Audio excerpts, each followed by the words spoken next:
The Everglades, the third largest swamp in the world. A river of grass that expands from Lake Okeechobee to the southern tip of the Florida Peninsula. The subtropical biome is home to several ecosystems, including the sawgrass marsh and a rich diversity of flora and fauna. Railroads led to the growth of Florida's population and linked it to the rest of the East Coast.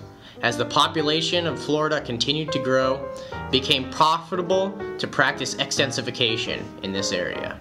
The first efforts of agriculture began south of Lake Okeechobee in 1913, and after several traditional crops failed to grow in the environment, sugar cane prevailed. Not all the areas of the Everglades could sustain agriculture because the peat and muck soils lacked copper and other trace elements. Between the years of 1930 and 1937, a canal and 2 dikes were constructed under President Herbert Hoover. What? Hoover Dam, son! To control the water levels of Lake Okeechobee, these actions were spurred by the disastrous Okeechobee Hurricane of 1928.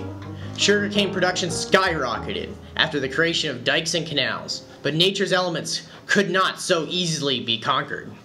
In wetlands like the Everglades, muck and peat soils are prevalent. These soils are rich in partially decayed organic matter.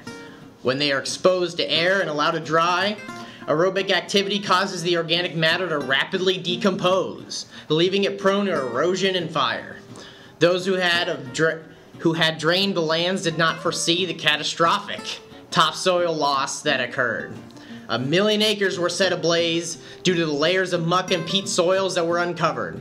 In addition, saltwater intrusion occurred in Miami wells after the discharge of this important groundwater source.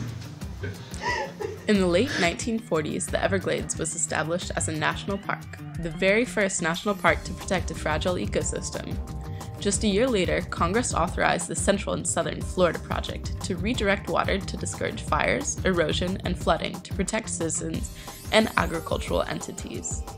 The U.S. Army Corps of Engineers and the South Florida Water Management District constructed the most complex water management system in the world. Unfortunately, although citizens and farmers benefited, these land use changes continued to harm this unique swamp ecosystem.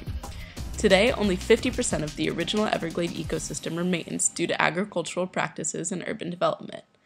The canal and levee system drains an average of approximately 1.7 billion gallons of water a day to the Gulf of Mexico and the Atlantic Ocean. This practice continues to dry and degrade areas of the marsh that were once lush and diverse. It also alters the estuary ecosystems. In addition, the canal system delivers agricultural nutrients like phosphorus to the fragile ecosystem. Phosphorus levels have been found to be 30 times their natural level in some areas of southern Florida. This nutrient enrichment causes dramatic changes in the plant communities in the area. Algae and cattails, for example, flourish, while native fish and insect populations decline. This has an effect on organisms throughout the food chain. Wading bird populations have declined by 80% in recent decades. Chemical pesticides and herbicides like mercury and DDT have also been found in high concentrations in the Everglades.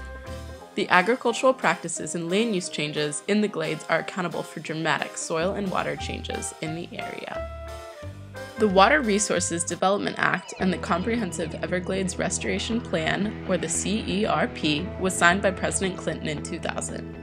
The CERP is a plan to protect the water of South Florida and restore what remains of the Everglades to its natural state. The guide includes over 60 elements, will take over 30 years to complete, and will cost close to $10 billion. The excess of water that now flows into the ocean and the Gulf will be redirected to areas where it is desperately needed. Some of the water will benefit farmers and local cities, but the majority will restore ecosystems. The complicated plan will take time, effort, and capital, but it gives this beautiful marsh a glimmer of hope.